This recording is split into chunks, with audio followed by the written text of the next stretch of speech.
muito bem-vindos ao nosso culto do Evangelho no Lar. É uma oportunidade que nós temos de diariamente às 17 horas estarmos aqui buscando acender as luzes do Evangelho nos nossos lares, nos nossos corações. Nessa tarde, nós vamos refletir acerca da oração dominical Pai Nosso. Então, vamos fazer a leitura que está lá no Evangelho segundo o Espiritismo, coletânea de preces, oração dominical. Prece: Pai nosso que estás nos céus, santificado seja o teu santo nome. Cremos em ti, Senhor, porque tudo revela o teu poder e a tua bondade. A harmonia do universo dá testemunho de uma prudência e de uma previdência que ultrapassam todas as faculdades humanas. Em todas as obras da criação, desde o raminho de erva minúscula e o pequenino, até os astros que se movem no espaço, o nome se acha em um ser soberanamente grande e sábio. Por toda parte se nos depara a prova de paternal solicitude. Cego, portanto, é aquele que não te reconhece nas tuas obras. Orgulhoso é aquele que não fica. Ingrato é aquele que não te rende graças. Então vamos agora fazer a nossa prece inicial, rogando a espiritualidade amiga que nos inspire, que nos conduza. Quem quiser pode fechar os olhos, pode colocar aí um copo com água para solicitar aos benfeitores espirituais que possam fluidificar. Mestre Jesus, nosso guia, nosso modelo, nós estamos aqui rendendo graças por termos essa oportunidade de refletir acerca das mensagens que estão no Evangelho, esse roteiro de luz que nos indica o que devemos fazer e o que não devemos fazer. Abençoa, ó Jesus, a todos nós. Abençoa também, Senhor, aqueles companheiros que ainda não te conhecem. Abençoa aqueles que estão passando por dificuldades, os nossos irmãos, principalmente, que estão nos hospitais. Leva, Senhor, até esses irmãos o bálsamo, o alívio para as suas dores. Nos abençoa, Senhor, hoje e por todo sempre. Então, nós vamos fazer uma reflexão hoje sobre o Pai Nosso. Essa primeira oração dominical foi ensinada por Jesus quando seus discípulos, seus companheiros, solicitaram a ele que ele ensinasse uma oração. Era comum, à época, os profetas eles ensinarem uma oração aos seus discípulos. E nessa oração, ela continha a síntese dos seus ensinamentos. No Pai Nosso, nós encontramos os deveres que nós temos, né? Para com Deus, para com o próximo e para conosco mesmo. Então, Jesus, ele iniciou a oração dominical com a frase: Pai Nosso que estás nos céus. Então, Jesus queria nos dizer, queria nos ensinar que, acima de tudo, Deus é o nosso Pai, Criador dos homens, dos mundos, das estrelas, das flores, do inseto, de tudo. Senhor da terra, Senhor do céu.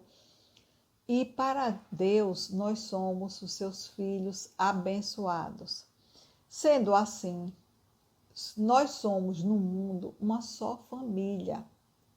Todos nós somos pertencentes a uma família universal, unidas por um amor divino. Todos nós temos o dever de nos ajudar mutuamente, exatamente como Jesus fez. Jesus, ao passar, ele vivenciou a pura, auxiliando, curando enfermos, expulsando aqueles espíritos que estavam obsediando, curou a sogra de Pedro, o servo do centurião, né?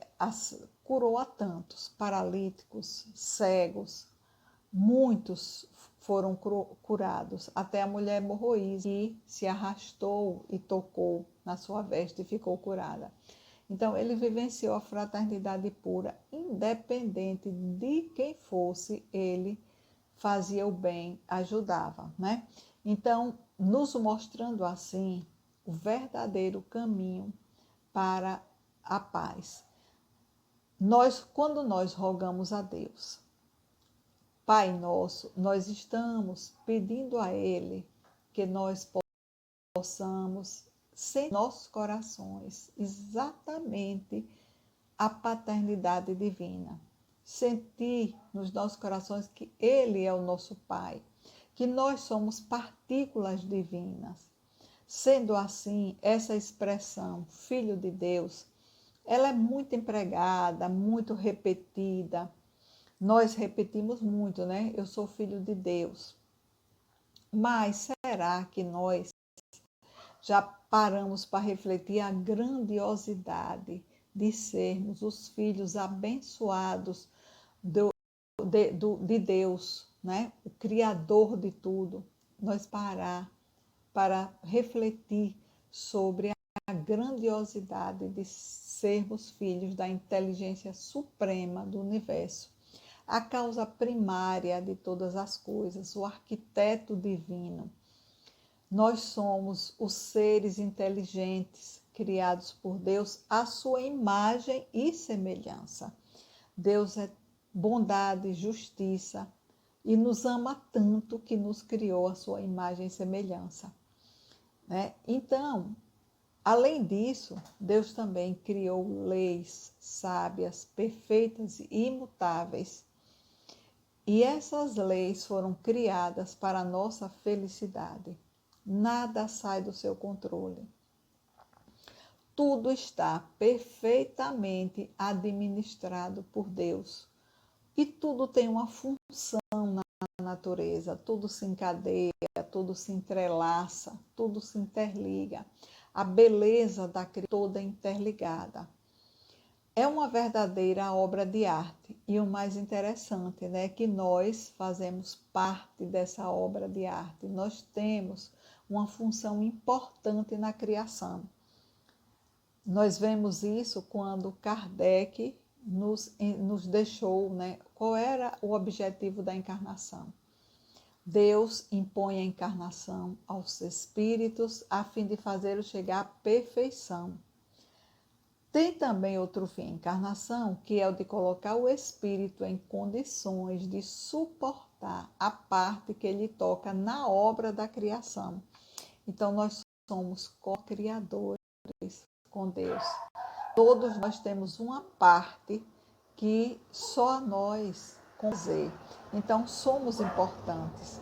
Nós temos um significado nessa obra da criação. Nós precisamos existir para fazer essa parte, para cumprir essa parte.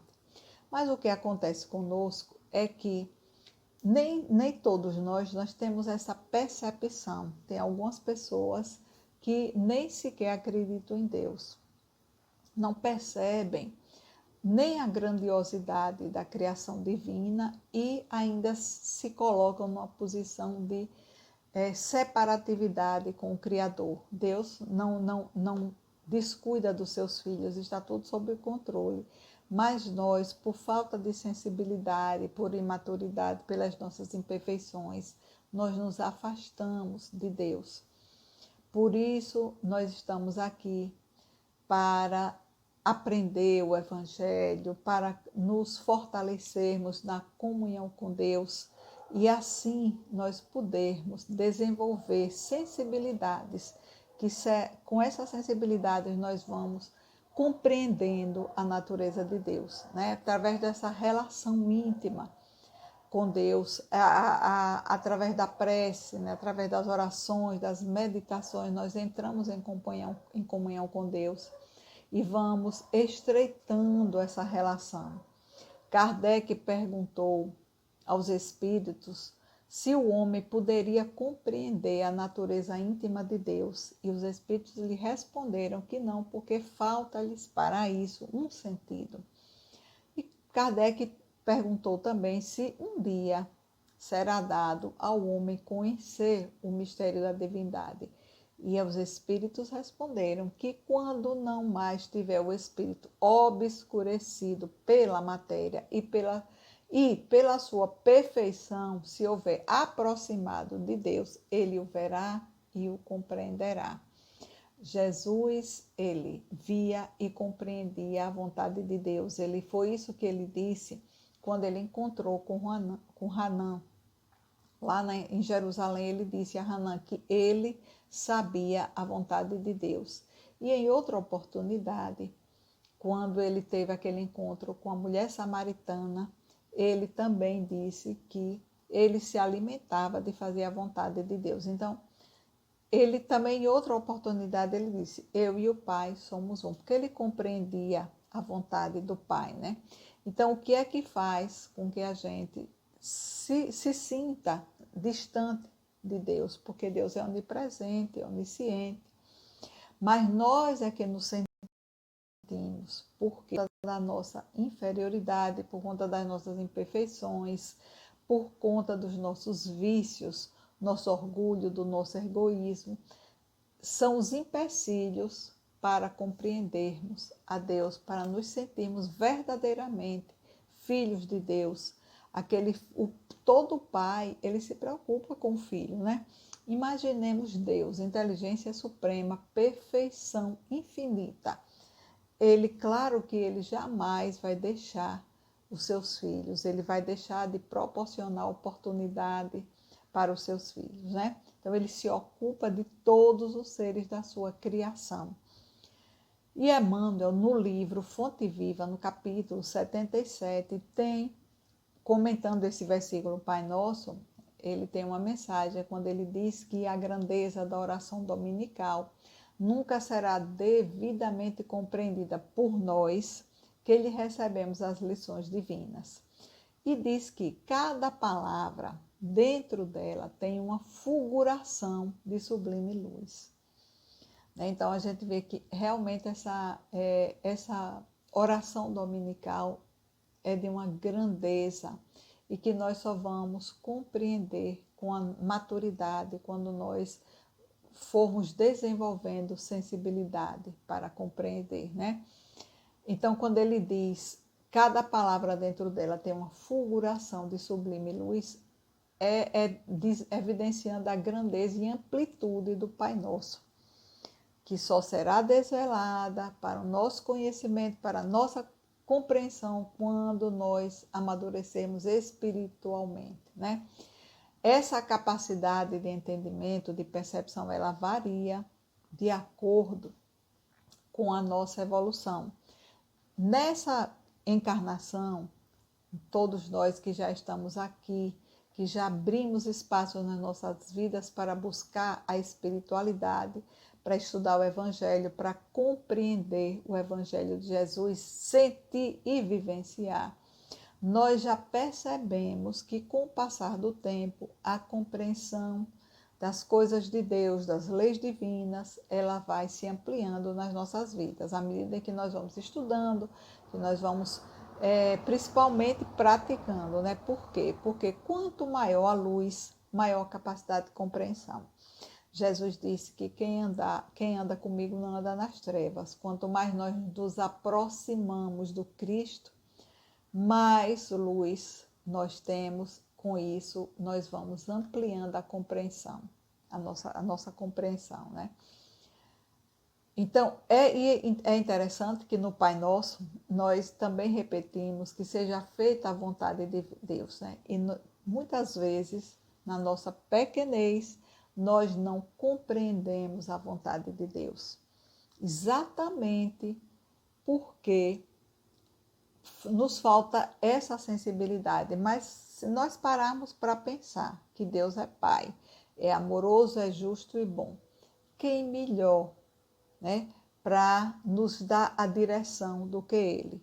Por isso, só por ter internalizado essa lição do Cristo, que Deus é o nosso Pai, nós já vamos aceitar a vontade de Deus nas nossas vidas e vamos nos entregar e confiar, ter segurança que tudo que chega até nós é por necessidade.